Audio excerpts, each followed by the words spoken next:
কারণ হচ্ছে সকালবেলা ব্রেকফাস্ট অধিকাংশ অর্থনৈতিক দুর্বল পরিবারে হয় না।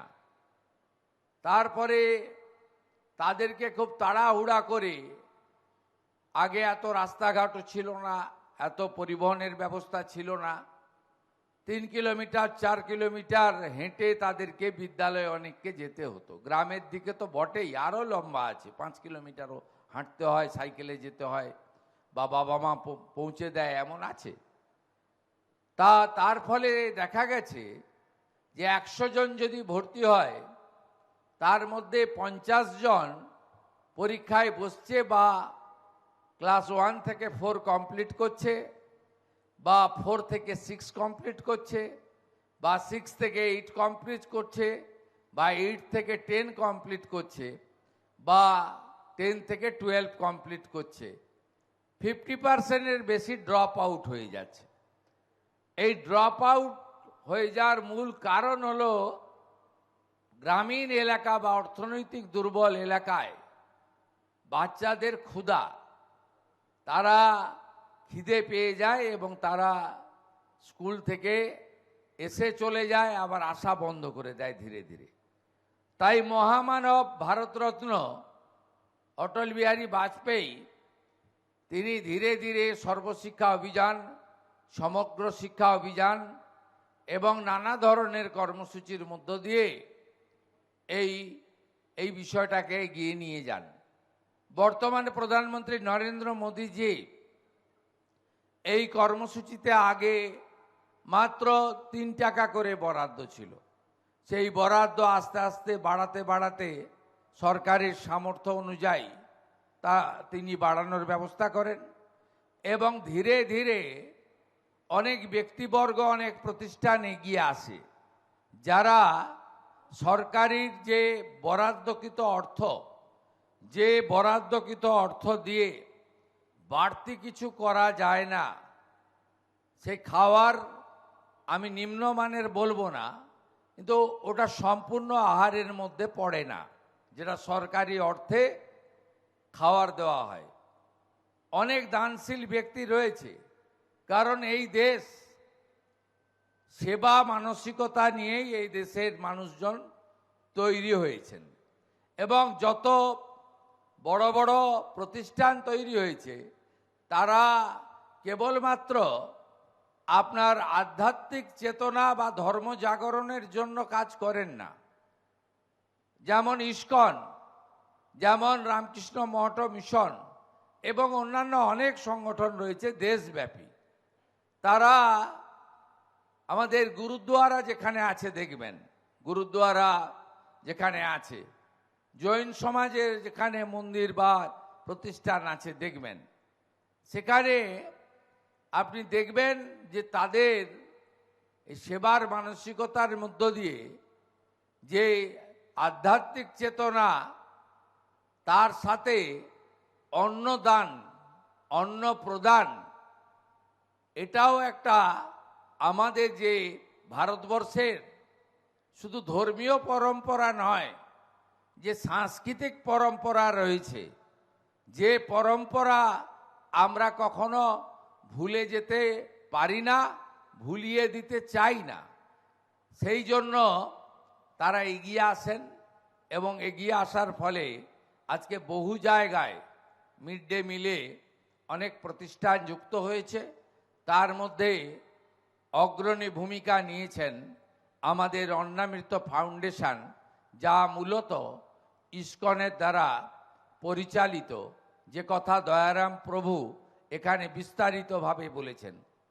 এটি নতুন নয়, ভারতবর্ষের বহু রাজ্যে এই অন্নামৃত ফাউন্ডেশন তথা ইস্কন সরকারের সামান্য অর্থ, দানশীল মানুষদের সাহায্য এবং বহু শিল্প প্রতিষ্ঠান, কর্পোরেট, সফল বিজনেসম্যান তাদের কর্পোরেট সোশ্যাল রেসপন্সিবিলিটি CSR এর মধ্যে তারাও এগিয়ে এসেছেন এই প্রতিষ্ঠানকে সাহায্য করে উন্নত মানের পৌষ্টিক সুষম আহার বিতরণ করার কাজ করার জন্য।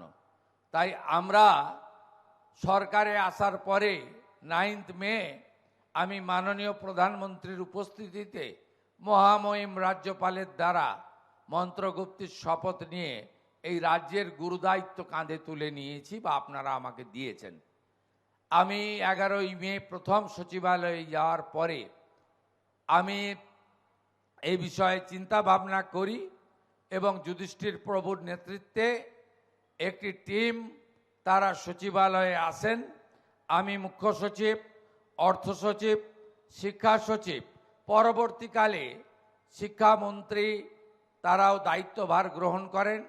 করার পরে আমরা এই বিষয়ে চূড়ান্ত সিদ্ধান্ত নিই। ক্যাবিনেটে বাজেটে ঘোষণা হয়, ক্যাবিনেট অনুমোদন দেয়। আজকে আমরা তার শুভারম্ভ ঘটালাম। আজকে 1 আগস্ট 2026 কলকাতা পৌর এলাকা তথা কর্পোরেশন এলাকার প্রাক প্রাথমিক থেকে উচ্চ প্রাথমিক স্তরে 500টি বিদ্যালয়ে 44,000 শিক্ষার্থীকে আজকে থেকে পুষ্টিকর মধ্যাহ্ন ভোজন পরিবেশনের কর্ম শুরু করা হলো। শুভ কর্মসূচি এবং আগামী 3 মাসের মধ্যে এই পরিষেবা সম্প্রসারিত হয়ে 2.5 লক্ষ শিক্ষার্থীর কাছে পৌঁছে দেওয়া হবে। এবং ইতিমধ্যে যে লঘু ফিল্ম আপনারা দেখেছেন এখানে সবজি আসা থেকে শুরু করে চাল ডাল থেকে মেগা কিচেন এবং পরবর্তীকালে অত্যন্ত পরিচ্ছন্নতার সঙ্গে তারা যেভাবে শুদ্ধ আহার গাড়ি করে বিদ্যালয়গুলোতে পৌঁছে দেওয়ার ব্যবস্থা করেছেন এবং ট্যাগ লাগিয়ে অর্থাৎ খাদ্য নিরাপত্তা সুনিশ্চিত করে, এটা আপনারা সকলে দেখেছেন। সেই কথাগুলি আমি আর নতুন করে আমি উল্লেখ করতে চাই না। তাদের যে রাজ্য সরকারের সঙ্গে চুক্তি হয়েছে বা যে কমিটমেন্ট তারা করেছেন, আমাদের মিড ডে মিলে আমাদের যে বরাদ্দ রয়েছে, অর্থাৎ আপনারা জানেন যে প্রাথমিকে 6 টাকা 78 পয়সা ছিল, বর্তমান সরকার আমরা সেটা বাড়িয়ে 10 টাকা করেছি। আপার প্রাইমারি এবং অন্যান্য ক্ষেত্রে 10 টাকা ছিল, সেটা সমতুলই করেছি। কিন্তু এটা দিয়ে এই যে মেনু ওনারা দিয়েছেন, এই মেনু হয় না। প্রচুর দাতারা বসে আছেন। আমি শুনেছি এখানে যে ব্যবস্থাপনা হয়েছে, এই ব্যবস্থাপনা গাড়ি বা অন্যান্য ক্ষেত্রে আপনাদের মধ্যে থেকেও কেউ আপনারা ইসকনকে আপনারা সহযোগিতা করেছেন। এটা দান বলবো না, এটা আপনারা কর্তব্য করেছেন। হুঁশ যার আছে সেই হলো মানুষ, আর হুঁশযুক্ত মানুষই এই কাজগুলো করে। এটাই আমাদের দেশের পরম্পরা এবং এটাই ভারতীয় সংস্কৃতি।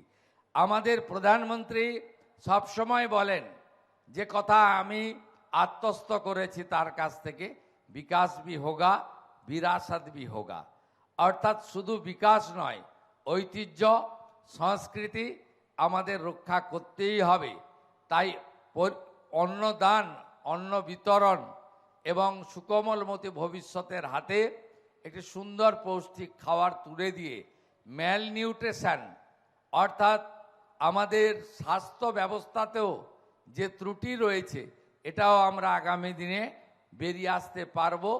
এর একটা বহুমুখী সুফল রয়েছে, যে সুফল আগামী দিনে আমাদের সরকারি বিদ্যালয়ে যাওয়া ছাত্রছাত্রীরা পাবেন। কারণ অর্থশালী লোকেরা তারা কিন্তু সরকারি বিদ্যালয়ে খুব একটা পাঠান বলে আমার জানা নেই। তারা সমস্ত দিল্লি বোর্ডের স্কুল, প্রাইভেট স্কুল এবং অনেক উচ্চমানের বিদ্যালয়ে পাঠান। তাই মধ্যবিত্ত, নিম্নবিত্ত, আর্থিকভাবে দুর্বল তারা এর থেকে সরাসরি উপকৃত হবেন। মেনু হিসেবে তারা আমাকে যেটা দিয়েছেন, এটাতে অবলিক দেওয়া আছে, 3টে একসঙ্গে ধরবেন না।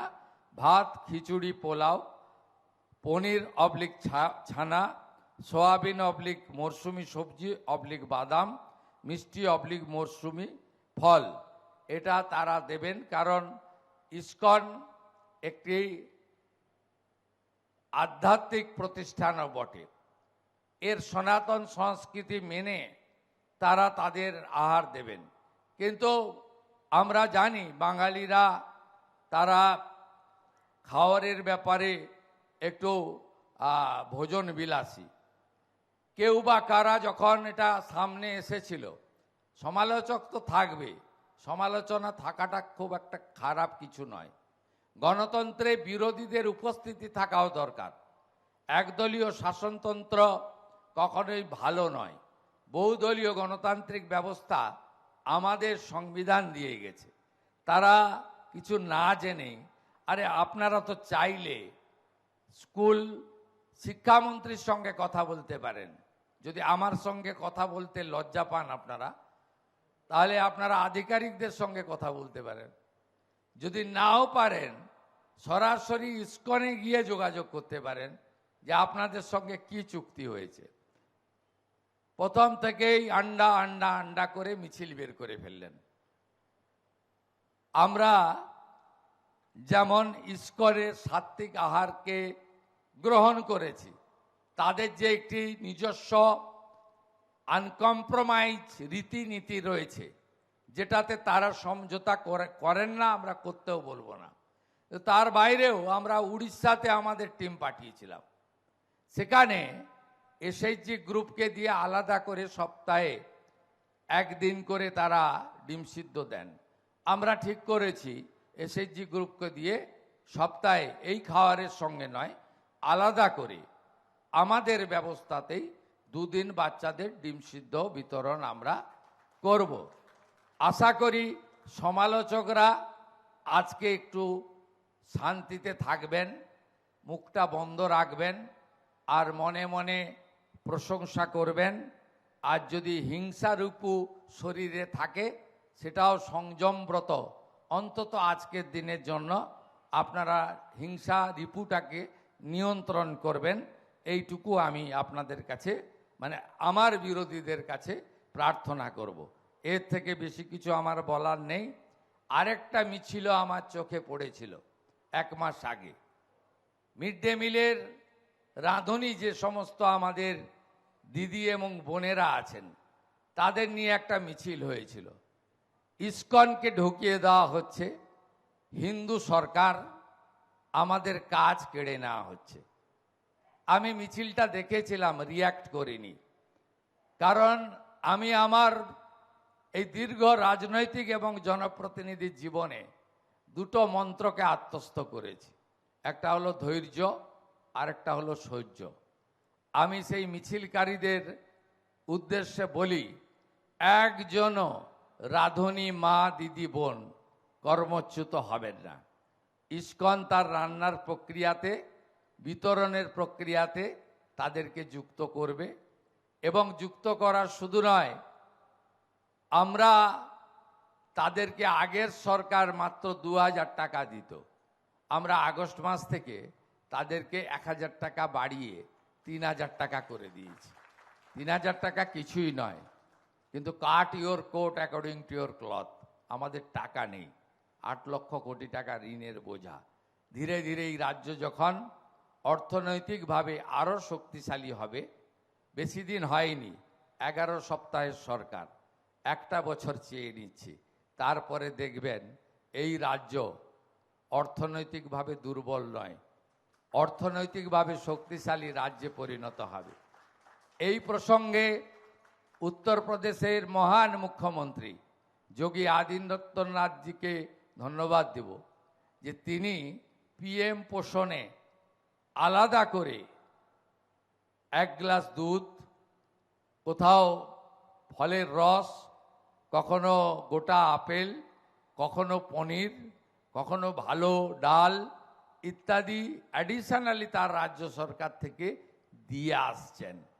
যারা 34+15 49 বছর ধরে শুধু রাজনীতি আর চুরি ছাড়া কিছু করেননি, দয়া করে আজকে যে 44,000 শিক্ষার্থীকে খাওয়ার আমরা দিলাম, সোমবার দিন পারলে একবার আপনারা গিয়েও একটু স্বাদ নিয়ে আসবেন, খাওয়ারটা কেমন হলো, তাহলেই বুঝতে পারবেন পরিবর্তনটা শুধু ঝান্ডার হয়নি, পরিবর্তনটা শুধু দলের হয়নি, পরিবর্তনটা শুধু মুখের হয়নি, পরিবর্তনটা শুধু নামের ব্যক্তির হয়নি, পরিবর্তনটা ব্যবস্থারও হয়েছে।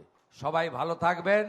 স্মরণ করি প্রভু শ্রী চৈতন্যদেবকে, স্মরণ করি শ্রীলা প্রভুপাদকে, আরোগ্য কামনা করি প্রভু জয় পতাকা স্বামীকে। তিনি বাঙ্গালোরে চিকিৎসাধীন। তিনি নিশ্চিতভাবে ভগবানের অসীম কৃপায় সুস্থ হয়ে আসবেন। তিনি সুস্থ হলেই ডাক্তার অনুমতি দিলে তার কাছে গিয়ে প্রণাম করার সুযোগ সেবক শুভেন্দু অধিকারী নেবে। আমার সঙ্গে ইসকনের সম্পর্ক মুখ্যমন্ত্রী হিসেবে নয়, ভক্ত হিসেবে। আমার গুরু মহারাজ ছিলেন ভক্তিচারু মহারাজ। আমার অত্যন্ত যন্ত্রণা আছে, আমি ওনাকে না বলেছিলাম কোভিডের সময় বিদেশে যেতে। উনি মধ্যপ্রদেশে ছিলেন, ফোনে যোগাযোগ হতো প্রতিদিন। তারপরে দেখলাম হঠাৎ আমেরিকা চলে গেলেন। তারপরে দুঃখজনক খবর পেলাম তিনি কোভিডে আক্রান্ত হয়ে দেহ রেখেছেন ওখানে। তাই ইসকনের সঙ্গে আজকের সম্পর্ক আমার নয়। আমি রাধা মাধবের অভিষেক করি বছরে 3 বার, জন্মাষ্টমীর দিন, দোলযাত্রার দিন এবং প্রভু জগন্নাথ দেবের রথযাত্রার দিন। তার সাথে অন্নকূট উৎসব এবং গোবর্ধন পুজোয় গোমাতার সেবা আজ নয়, আমি দীর্ঘ 20 বছরের বেশি ধরে করে আসছি। ইসকনের মন্দিরে গিয়ে শ্রী শ্রী জগন্নাথ দেব সংখ্যানন্দ মন্দির মেছেদা আমার প্রতিষ্ঠিত মন্দির, মন্দির কমিটির চেয়ারম্যানও আমি। সবাই ভালো থাকবেন। গৌরনিতাই প্রেমানন্দের। মাননীয় মুখ্যমন্ত্রী